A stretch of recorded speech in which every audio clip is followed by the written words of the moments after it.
Hello, everyone.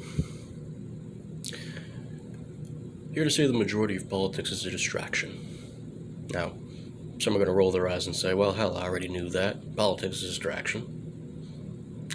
Politics is a distraction. I mean, when they talk about political conventions, when they talk about what one politician said to another, when they breathlessly focus on the one nut job on either side of the aisle who says controversial things just to get attention. What they are neglecting is the will of the people. What they're neglecting are the genuine kitchen table issues that the working class genuinely needs.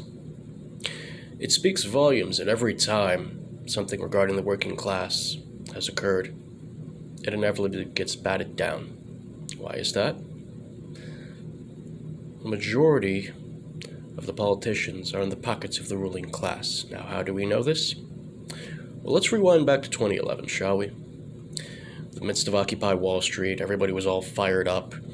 You had Occupy Wall Street on the nominally left side. You had the Tea Party, taxed enough already, on the nominally right side. There were questions about the finances of the country, where the money was going, who was being funded, what was the funding coming from, so on and so forth. And you notice both movements got blunted, dissipated, redirected. Multitude of words you want to use. But after 2011, that was when there was a hyper-focus on racism. After 2011, that was when there was a hyper-focus on, quite frankly, shit that didn't matter. And yeah, I'm talking about the culture war. That shit legitimately doesn't matter.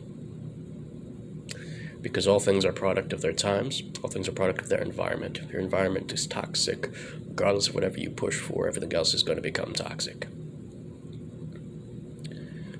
So what happened? Race became the primary angle of everything. And you can see it all around you. And the reality is, the working class of different races have more in common with each other than with the billionaires of the same race. And let's be real honest, and I can speak from experience on this. The bourgeois of your own race will be at best willing to let you die and starve.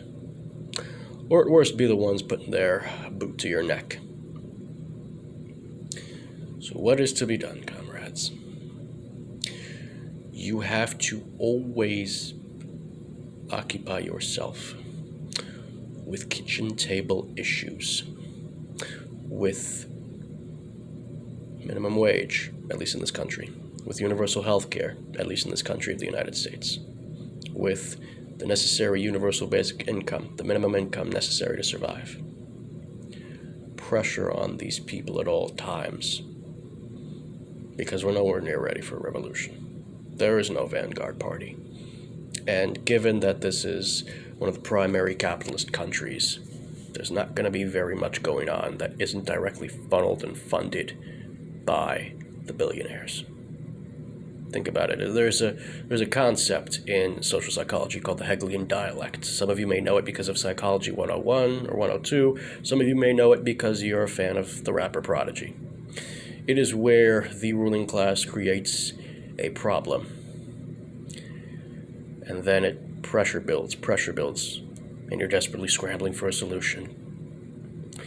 And they offer you the solution, only it's their solution. It's not the solution that would actually get you out of the problem. It's their solution. It's what's on tap. It's what they offer. It's the two choices that keeps you boxed in. Right? What do you think Trump was? He was a choice that the ruling class put in front of you. The last slim hope, if you will, that electoral politics could actually mean anything. The only reason to really push electoral politics now is to find out who your enemies really are. Because you notice the schisms on people that call themselves the right, people that call themselves the left. You have those that genuinely focus on issues for the working class, and you have those that are boutique, that are bourgeois, that focus on nothing except their careers, or a magazine they can be in, or whatever channel they can get a softball interview on. any one of those. So again, what is to be done? Well, mutual aid, for one. Find out how you can help your neighbor. Find out how your neighbor can help you. Get to know people, whether it's in your area, whether it's the next town over, wherever you are welcomed and can aid. What is to be done? Direct action. What can you push for? Again, electoral politics is mainly to find out who your enemy is at this point, but that doesn't mean you can't force the vote on certain things. If you get what you want, such as universal health care or UBI, you get it. Congratulations, you won. At least a small victory. If you don't get it, you know who those people are, and you know what industries they're in the pocket of. Because this is the main difficulty we all face. The fact that we are under the iron heel of capitalism. Now, I'm not talking about capitalism as small business or any of that nonsense. That's not capitalism. And I know some people are going to be in the comments screaming that, oh, that's what capitalism is. It's small business. It's my gym and my little convenience store down the block. No, it's not. Wise Russian named Vladimir Lenin once said 6 corporations affect a wider swathe of a country than 100,000 small businesses. And he was right. He was correct. Hence why he advocated for Vanguard Party. Hence why he advocated for the need for the peasants, for the workers, the working class to be unified and to create a dictatorship of the proletariat. Now, I know those words sound scary, but take a look around you. We have eviction moratoriums that are ending very soon. The coming wave of evictions and foreclosures are going to make 2008 look like a child's game. We have food lines that haven't been seen since the Great Depression. A large chunk of people, almost 40%, are poor. Poor.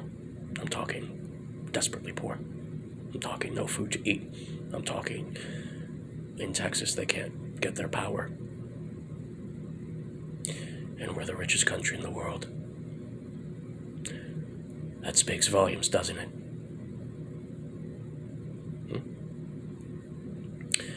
So again, what is to be done? We need mutual aid, we need direct action.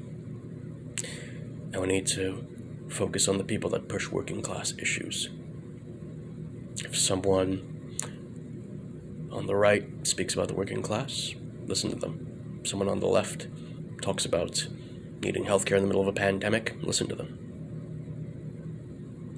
Don't buy into the people who use racism and identity politics and these bourgeois-level social issues to confuse you, because that's what it's all for.